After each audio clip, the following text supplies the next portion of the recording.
tries to stuff it in. Loose puck, score! Tanner Pearson. So the Kings come right back and regain the lead. Richards had the puck at the side of the net. He tried to stuff it in.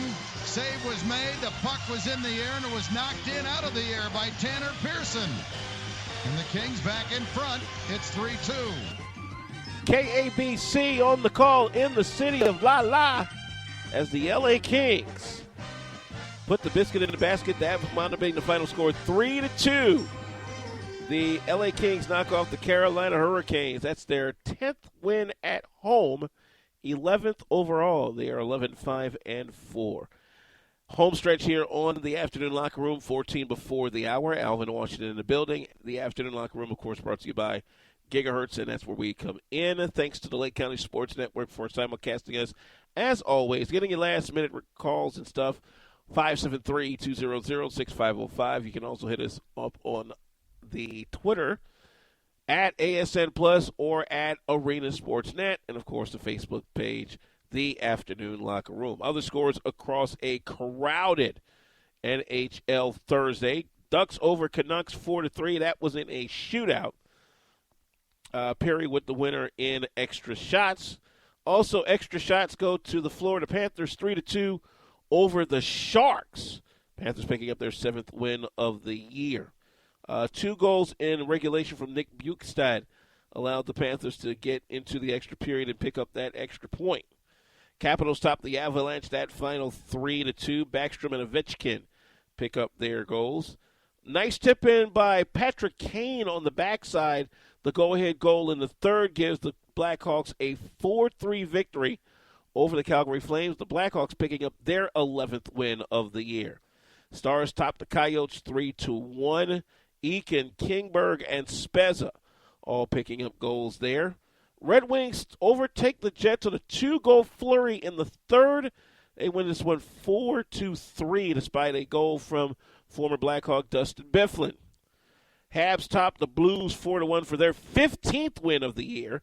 That man Pacioretty, Max Pacioretty, with a pair, he's up to 10 on the year as the Canadians pick up point number 31. Sens over the Predators 3-2. They pick up their 9th win of the year. Maple Leafs crush the Lightning 5-2. They pick up win number 10. And slowing down a very hot Tampa Bay Lightning team that was just tearing up the charts in the early part of this season. Wild take over the Flyers. The final there, 3-2. Late goal by Jason Zucker, the winner there. Other news around the NHL, the league has filed to dismiss a concussion suit. Stars signed Jason Spezza to a 4-year, $30 million contract. They also do a trade with San Jose. They get Jason Demers and they ship off Brendan Dillon. Very interesting to see how that will come about. Quickly to top 25 football. Big matchup this week. The Battle of the City of Angels, number 9 UCLA, number 19 USC, going on at the Rose Bowl this Saturday afternoon. Steve Sarkisian, who welcomes back Josh Shaw, the disgraced cornerback who unfortunately fibbed about a situation right before the season and got his captaincy stripped. He's looking at the Bruins running game as possibly a problem that he may need to address. I think they've committed themselves much more to running the football with designed runs for the runner. And that's really gone on here probably about the last 5 or 6 weeks where they've really committed to it.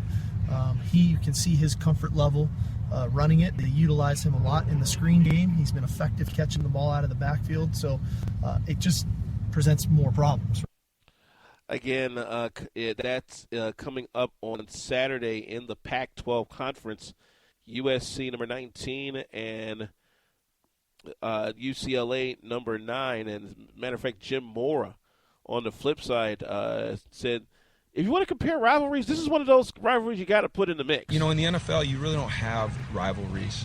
You know, you have divisional opponents, but you really don't have rivalries like this, especially where you're in the same city. It's very unique to the world of sports. So I think it's what makes it so special. That game, by the way, is on ABC. It is a 7 o'clock kick here in Chicago, 5 o'clock on the West Coast. And the men you got to watch here for USC, Cody Kessler's coming on strong. Nearly 3,000 yards and 30 touchdowns with nearly 240 completions. One of his favorite targets who has come on strong as of late, Nelson Aguilar. I saw him in a game last week, and he was just tearing up folk in the place to be. Got nearly 1,100 yards and 10 touchdowns on 82 receptions. Their star running back is Javarius Allen with 1,184 yards and 8 scores. UCLA, Brett Hundley had a good start, kind of fizzled a bit in the middle, picking it back up again for the 8-2 Bruins. With over 2,500 yards passing, 17 scores. One of his favorite targets is Jordan Payton, 58 catches, but just 839 yards and 7 scores for a team that's been a little up and down as of late. Running back star Paul Perkins is the reason why the rushing game remains to be solid for the Bruins. 189 carries, 1,169 yards, and 6 touchdowns. Taking a look at that Pac-12 race, we already know that Oregon is in on the north side. That's a foregone conclusion. It's the South standings that have yet to be decided, and this game will go a long way to decide who gets that number one spot. USC, strangely enough, holds a half-game lead over 3 teams: UCLA, Arizona State, and Arizona. Utah, with its loss last week, has no chance of picking up that win unless something really strange happens. But USC and UCLA, this game, whoever wins this game has the inside track at the Pac-12 South Championship, possibly a trip to the Pac-12 championship game at Levi's Stadium. But again, there's 2 other teams in that division that also could make their case. That's Arizona and Arizona State. They play this coming Friday, November 28th in Tucson. And Arizona's got a big game this week. They've got Utah Saturday afternoon. Arizona State's got Washington State. So you could possibly see a 3-way tie for the top spot in the South by the time Thanksgiving arrives next week. So somebody's got to break it up. Somebody has to break that tie up. And depending on the head-to-head and common opponents, we could see tri-champions in the South, but only one can go take on Oregon for the Pac-12 championship. I'm sorry, folks. It is what it is. You know, that's the cool matchup this week. All right, swinging to the NFL. The big matchup this week looks to be the Vikings and the Minnesota Vikings, the Green Bay Packers in the NFC North. Teddy Bridgewater, this is a statement game for him. You know he's got a lot to prove. We're pretty excited to be playing in this game again. It's a good thing that it's back home this week. We know that Green Bay has struggled a little playing on the road this year, but we know that they're on a high right now. Like I said, they're playing great football, and we know that we're going to get their best. One thing about the NFL, especially when you come to divisional play, is you never know week to week who's going to rise to the occasion. And the way that it looks like right now, Minnesota and Chicago are the bottom 2, while Green Bay and Detroit are the top 2. And Detroit has a big game this week. They will take on New England. So you're talking about an out of conference matchup and an interdivisional matchup that could decide if Detroit and Green Bay remain number 1 and number 2 tied together, or if there's a little separation. Speaking of which, we're talking about divisional rivalries. Aaron Rodgers has his view on it. Very well coached. They played us pretty good at home. We just had a couple big plays go, and then had some turnovers that we turned into points. But yardage-wise, they kind of held us to under what we've been having the last few weeks. No, it's kind of amazing as we continue here in the Afternoon Locker Room, presented by Gigahertz, how the Green Bay Packers, after that opening loss against the Seattle Seahawks on the road, they've gone 7-2 since.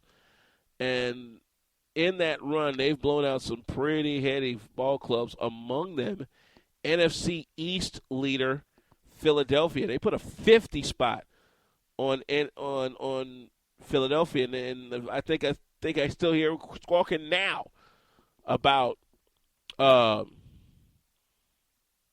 that loss there. They're saying that, Aaron Rodgers was laughing at him. I guess he is when you put a 50 spot on your defense. Come on now, this isn't your first rodeo.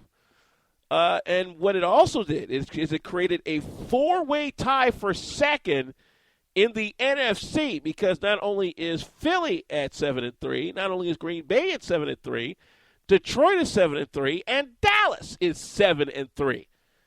Yeah, the last spot in that whole bunch could either go to, and this is wild even saying this, San Francisco or Seattle.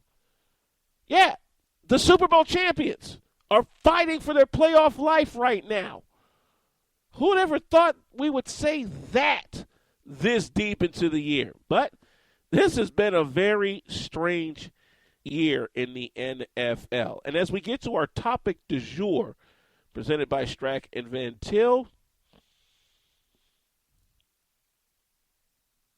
the off-the-field problems that have plagued a number of high-profile players continues to really rear its ugly head. As of such, Adrian Peterson, his child abuse case adjudicated with a plea to a lesser charge of a misdemeanor. However, his stay on the commissioner's exempt list has now turned into a full-year suspension. Peterson will have his case appealed on December 2nd. However,